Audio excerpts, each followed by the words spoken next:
começar falando de São Paulo, tricolor. Se desgarrando, você sente que tá se desgarrando um pouquinho desse grupo, né? Sim. Eu sinto que vocês sentem que é tipo assim, tamo pra chegar, mas tá faltando. Acho que o que diferencia e o que distancia, na verdade, é esse algo a mais, assim, ganhar dos times que estão lá na frente, né? Como você tava falando. Exatamente. O São Paulo tem derrotas no campeonato, eu vou puxar de cabeça. Fortaleza, que tá na frente, 2 derrotas, lá e cá. Flamengo fora, Botafogo empatou, perdeu o Atlético Mineiro também, enfim. O São Paulo tem se embananado e feito jogos piores contra times mais fortes do que ele, ou com elencos mais superiores. Talvez não estejam na frente na tabela, mas tenham elencos mais equilibrados. E a gente vê que o São Paulo bateu num teto. E teve um azar brutal, que o São Paulo perdeu Pablo Maia e Alisson, né? O São Paulo perdeu 2 figuras absolutamente centrais do time. O Alisson era, assim, dessa importância do time? Era absolutamente. E quando o Pablo Maia machucou, o Pablo também era. Tanto é que o Pablo jogou um jogo com o Zubeldia, a estreia contra o Barcelona de Guayaquil, em que o Zubeldia, ao final do jogo, fala pro Pablo: como que você corre quando você corre, meu? Você corre muito, você não tá exausto, porque o Pablo era um cara absolutamente aquele todo campista, que tá em todos os lugares do campo e tudo mais. E na ausência do Pablo, quem se tornou esse jogador foi o Alisson. Então o São Paulo perdeu em 2, 3 meses esses 2 jogadores. E no esquema que o Zubeldia joga, que é o 4-2-4, que parece um alter, né? Que é um 4-1-2 e um 4.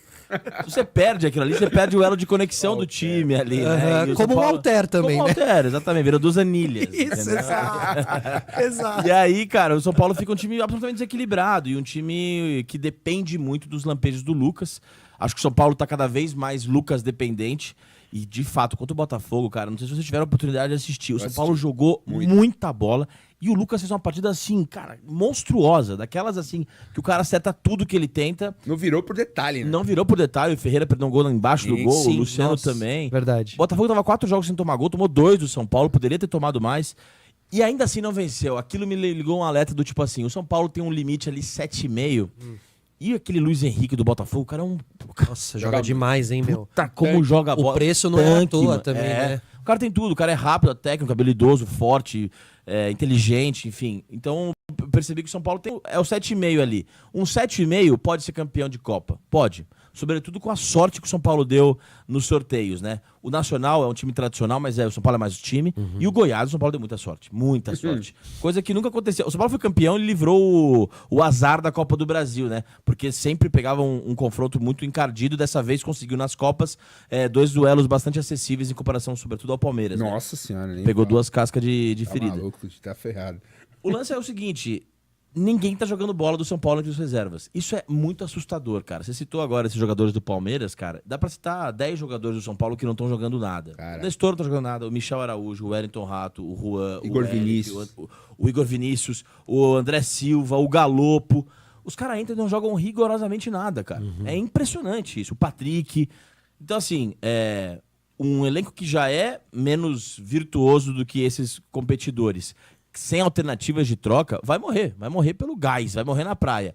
Então, assim, tô curioso para saber como que o Zubeldia vai administrar essa má fase no momento mais agudo do ano, que são as 3 Copas, as 3 frentes simultâneas do E alguns desses jogadores que você citou tinham sido muito importantes pro São Paulo ano passado. O Nestor é um desses o caras. Wellington Rato. O Nestor, pra mim, foi o melhor jogador do São Paulo nas finais contra o Flamengo. Foi mesmo. Foi o melhor jogador. Assistência pro Caleri no primeiro jogo e o golaço no segundo, sem dúvida. Exatamente. Foi o melhor E jogador. ele participa do primeiro gol no Morumbi. Não foi 2-1? Foi 1-1. Foi um no Morumbi. 1-0 lá no Tá Rio e certo. 1-1 aqui. O gol dele, o gol do título foi dele. Uma pedrada, Chutaço né? de fora da área. Pois é. É. Então, assim, o Nestor, onde que ele deu certo? Porque eu lembro do Rogério Ceni tentando colocar o Nestor como segundo volante, Não é. que não era. Depois, o Dorival conseguiu achar ele num 4-2-3-1 pela esquerda. Exatamente. Só que o Zubeldia não joga no 4-2-3-1, ele joga num 4-2-4. Exato. E é diferente o jeito de jogar. E aí, assim, acho que alguns desses jogadores que você citou, que não estão jogando bem, tem a ver com o técnico. Com o jeito que o técnico joga. Assim, como, por exemplo, assim, o Patrick, do Santos, o gordo que jogou no São Paulo. Sim. O esquema que o Carille joga, o Patrick nunca vai conseguir jogar. Ele coloca o Patrick pra jogar de ponta esquerda. Porque o Patrick não é nem um segundo volante, ele não é um meia camisa 10, também não é um ponta. O que seria o Patrick? seria um terceiro homem. Terceiro no homem. meio Segundo volante, campo, um segundo, terceiro tipo volante. quando o Cícero jogava no Santos, isso que era mesmo. aquele cara que não é o meia, mas isso também não é mesmo, o volante, isso aquele cara ali que complementa o meio, dá força pro time. Então, com esse esquema que o cara ele já falou que não abre mão, ele não vai jogar lá, entendeu? E aí, assim, é culpa do jogador? Claro, se o jogador tivesse pelo menos em forma, a gente poderia... Mas ele tá fora de forma mesmo? Nossa, cara. Não é só uma lenda, uma brincadeira, uma piada que O surgiu. cara parece o Pumba. Assim, entendeu? É isso. Assim. É incrível. É uma coisa patética. Tá ligado? E aí, assim, mas também é culpa do técnico. Começou. Porque ele já jogou em outros lugares gordo. Aham, Bem. aham, São Paulo jogou muito bem. Ele jogou bem no Antes São do São Paulo. Paulo foi no Inter, né, que ele jogou muito bem. Ele tava mais magro no Inter. Então, no Inter Sim. tava mais magro. É. Mas no São Paulo e no Galo, assim, em dado momento com o Felipão, ele vai bem no Galo. Aí quando chega o Milito, ele é cortado e tal. Mas é isso, às vezes o jogador não encaixa um determinado esquema do treinador. E o Zubeldia, ele entrou, assim, uma das coisas que me chamou a atenção inicialmente era que ele parecia ser um cara desapegado com o desenho tático. Sim. Ele mexia muito no time. E agora ele parou de mexer no time. São Paulo só joga desse jeito, esse 4-2-4. Que assim, é uma formação pra mim que eu não gosto. Nem eu. Você precisa de ter muita intensidade lá na frente, marcar muita pressão pra você... Os dois da ponta tem que voltar muito. Tanto que o São Paulo ele consegue se sobressair em casa, porque o time consegue entregar essa intensidade, mas fora de casa o time Total. é outro time. E quando você olha lá pra fora, tipo, pra Europa, pras tendências e tudo mais, tem várias coisas acontecendo, né? Várias coisas, vários jeitos diferentes que os grandes clubes lá fora que estão se destacando estão jogando. E nenhum deles joga no 4-2-4. Nenhum deles. Me pega um time da Europa de sucesso, minimamente sucesso, que tem algum destaque, não precisa ser um puta, campeão, nada. Ali, um quinto, quarto colocado de uma liga grande que joga no 4-2-4. É, não. Eu não vejo. A maioria joga no 3-4-3. três, Porque o exatamente. 4-2-4 você despovou o principal setor do time, que é o meio meio de campo, cara. Sim. Entendeu? Você cria uma cisão entre o ataque e a defesa muito grande. Quando você tem Pablo Maia e Alisson, que são dois tanques rápidos, que conseguem sozinho dar conta Ocupar disso, aquilo, exato. beleza. Agora, quando você não tem isso, mas aí faz o quê?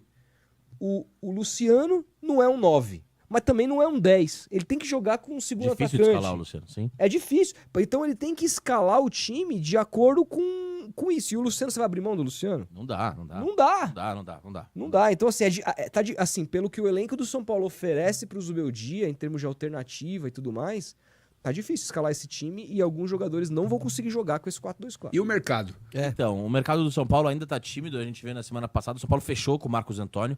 Esse foi tem que elogiar. O scout do São Paulo foi atrás de um jogador muito parecido com o Alisson.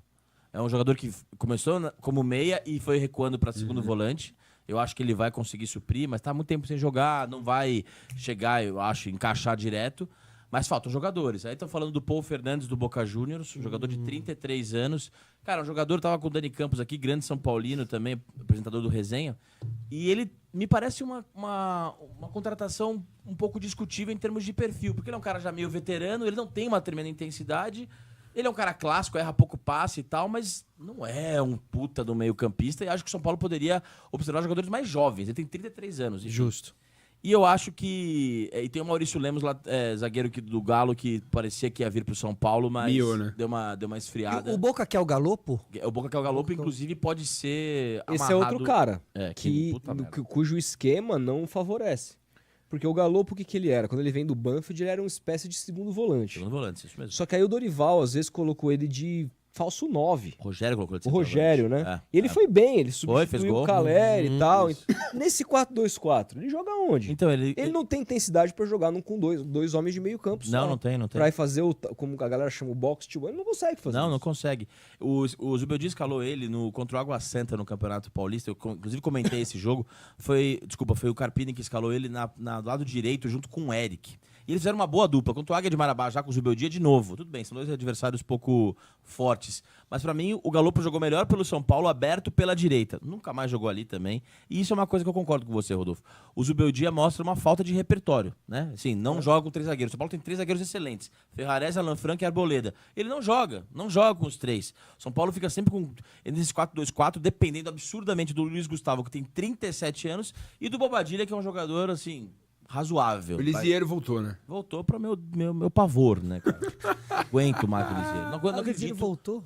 Em 2024, o Lisieiro ainda joga no São Paulo. Eu não acredito nisso. Eu custo acreditar, cara. O Lisieiro, cara, ele é o maior... Meu conterrâneo, nasceu lá no Tabuão. É uma enganação como jogador. Cara, o Jogador Lisieiro... fraquíssimo. Cara, ele é fraco. E ele é indolente, ele é preguiçoso. Ele teve um momento bom. A torcida acha que ele é o... Puta, meu... Ele tem cara de craque, né? Ele tem Tem cara jeito de de craque, craque, chuteira de craque, só não tem o futebol de craque. Não, só a única coisa que é um pouco importante no futebol não o tem. futebol. É igual o Mas- menino, pô. Não, mas assim... E com 3 zagueiros, o São Paulo dava pra você, por exemplo, pegar o Luiz Gustavo, botar numa posição mais zagueiro, terceiro zagueiro pela esquerda, pra ter qualificar a saída lá atrás e não, fazer acho com que- que ele não precisasse correr tanto. É isso, dá. Poderia. Pela esquerda, É, o Luiz terceiro Gustavo, zagueiro pela Sim. esquerda. Ele jogou assim Isso, lá na isso. Arábia. jogava mais por dentro. E jogava um líbero, pôr a Arboleda de líbero ali, o Alan Franco Exatamente. aberto. E outra, dá pra com jogar. isso você poderia ganhar profundidade com os Isso, alas. exato. E você, você não precisaria fazer com que o Lucas, que é aquilo que a gente estava falando quando o Corinthians esgotou 3 zagueiros contra o Bahia e tal, fez com que os caras Romero, crescerem não precisassem correr tanto. No caso do São Paulo, nesse 4-2-4, os pontas, seja eles quem forem, seja o Ferreirinha pela esquerda, seja o Lucas pela direita, não sei. Eles estão muito forçados a ter que voltar a marcar Sim. e pô, esses caras têm que estar lá na frente para decidir. Sim, e eles ficam extenuados, Aí, cara, ó. absolutamente esgotados. Exatamente. E toda vez eles são substituídos, tanto Ferreira quanto o Lucas. Então acho que assim, eu tô curioso pra ver como o São Paulo primeiro vai municiar o Zubeldia com reforços, porque o Zubeldia deu um recado pra diretoria na entrevista contra o Botafogo, ou antes, não lembro qual que era o confronto, que ele deu um recado falando, olha, eu não tenho o que fazer, então me tiraram o Diego Costa, o Wellington não vai ficar, o Juan não vai ficar, então a diretoria foi cobrada pela primeira vez pelo Zubeldia, e eu acho que agora o contraponto vai ser ele achar algumas alternativas táticas pro São Paulo voltar a vencer. O Solari, só um Superchat aí. pra superchat nós. falando do assunto, por isso Boa, que eu acho boa. bom. O Corcel falou assim, legal o podcast, conheci o Bop, cujas entrevistas são muito boas. Marcos Antônio deve ser um 8, como o volante esquece, é menor que o Nestor. Tá aí registrada a sua opinião, você concorda, Bop? Concordo, obrigado por estar assistindo a Bopismo, eu concordo, ele é um camisa 8 mesmo. E esse camisa 5 talvez seja o Luiz Gustavo ou o Paul Fernandes, que tem sido escalado como camisa 5 no Boca e tem bons números, mas concordo, camisa 8, Marcos Antônio, eu acho bom nome, acho ótimo reforço.